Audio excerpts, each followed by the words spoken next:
සුබ දවසක් ඔයාලා හැමෝටම. ඔන්න මං අද වෙනස්ම විදිහේ වීඩියෝ එකක් අරන් ආවා ඔයාලා හැමෝටම බලන්න.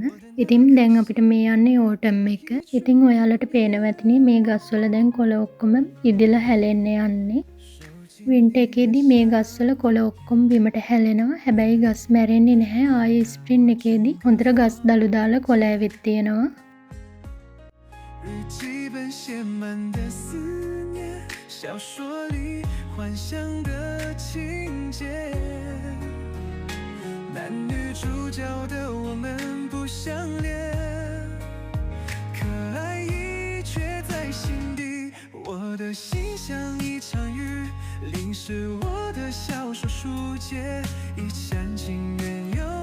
මම අද වීඩියෝ එකෙන් ගේන්නේ අපි සීතල කාලෙට ගෙවල් කොහොමද උණුසුම්ම තියාගන්නේ කියලා.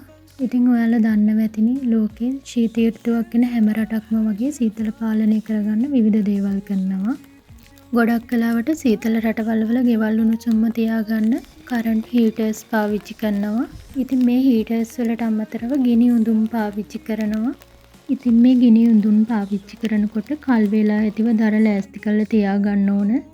මොකද ඕටම් එක කියන්නේත් ගොඩක් වහින කාලයක්.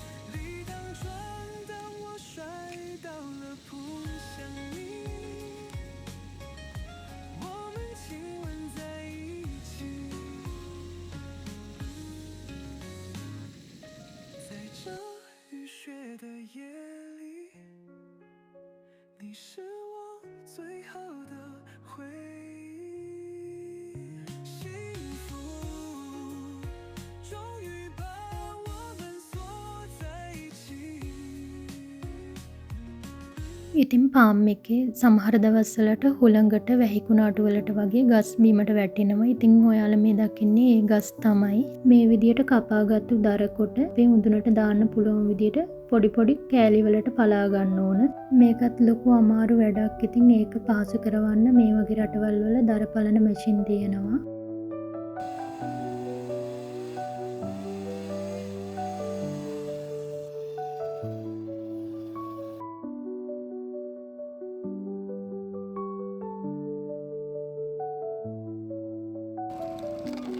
ඔයාලා මේ දකින්නේ ඒ දර පලන මැෂින් එක. මේ මැෂින් දවස් කිහිපයකට හය කරගෙන තමයි මේ දර පලන්නේ. නැත්නම් අතින් පලනවා නම් මේක ලොකු අමාරු වැඩක්. ඒ විතරක් නෙමෙයි ලොකු කාලයක් ගත වෙන වැඩක්.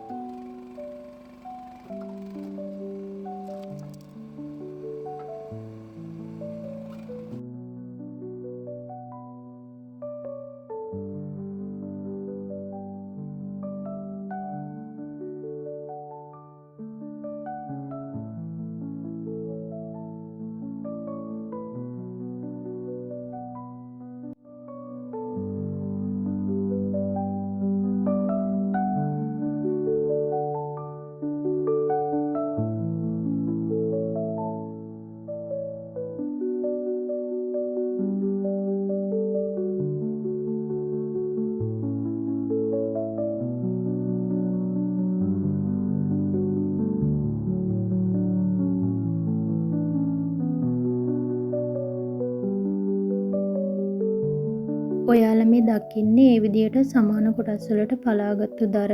ඉතින් මේවා ගෙදර ගෙනල්ලා මේ විදියට දාලා දවස් කිහිපයක් අවුවේ වේලෙන්න තිබ්බා. මොකද දර හොඳට වේලුනේ නැත්නම් පත්තු කරගන්න අමාරුයි. ඉතින් දර පත්තු කරගන්න හරිම ලේසියි මේ විදියට වේලා ගත්තම.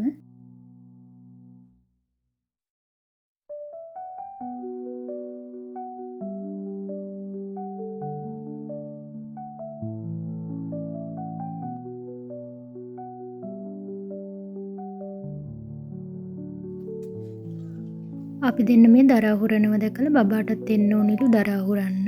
ඉතින් බබාව මේ වැඩේට එකතු කරගත්තේ නැහැ. එයාත් එක්ක මේක කරන්න අමාරු නිසා. හැබැයි එයාට ඒක කරන්න ඕනි කියලා එයාත් අප්පච්චිගේ ග්ලව්ස් දෙකක් ඉල්ලගෙන මෙයා පැත්තට දර ගේනවා අපිට අහුරන්න කියලා.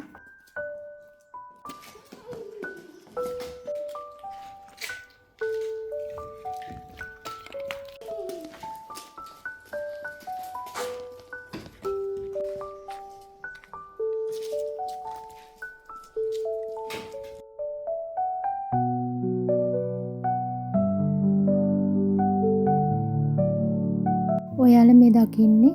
හොඳට අවුවේ වේලලා හුරගත්තු දර.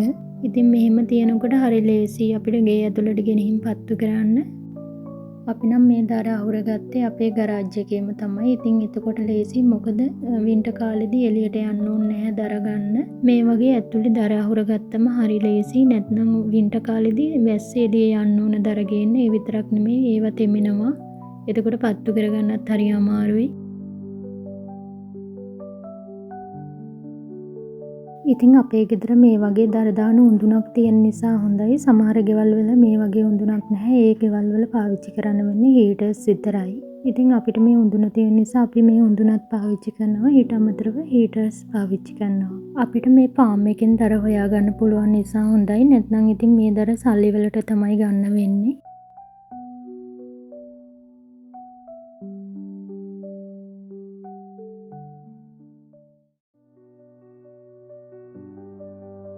ඔයාලා මේ දකින්නේ ෆයිනස් ගෙඩි. ඉතින් ඒවත් ෆාම් එකකින්ම තමයි මේ අහුලගෙන ඇවිත් තියෙන්නේ. මේව තියෙනකොට දර පත්තු කරගන්න ලේසි. ඉතින් ඒක නිසා තමයි මේ ගෙනත් තියෙන්නේ. මේවා මෙහෙම අවුවට දාලා වේලා ගත්තාම මේ වගේ තෙත ගතිය නැති වෙලා යනවා. ඉතින් එතකොට පත්තු කරගන්න ලේසි. මේ ෆයිනස් ගෙඩිත් මෙහෙම ෆාම් එකේම අහුල ගන්න තියෙන නිසා හොඳයි. නැත්නම් මේවත් සල්ලි වලට තමයි ගන්න ඕන. ඉතින් මේ ෆයිනස් ගෙඩි වලට අමතරව මේ උඳුන් වලට චාකෝල් දානවා. ඉතින් අපේ ගෙදර නම් ගෙනාපුවා ඉවරයි. මට වීඩියෝ කරගන්න බැරි වුණා ඒ නිසා.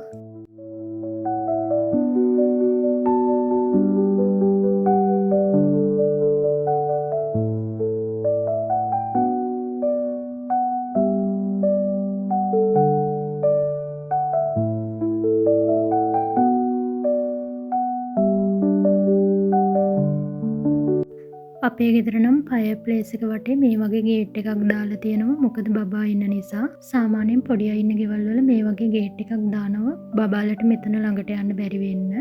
අපේ ගෙදර ලිවිං ඒරියා එකට පාවිච්චි කරන්නේ මේ උඳුන.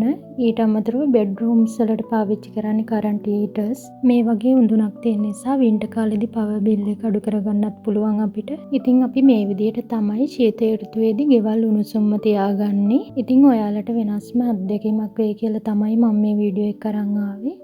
මගේ වීඩියෝ එකත් එක්ක එකතු වුණු ඔයාලා හැමෝටම සුබ දවසක්.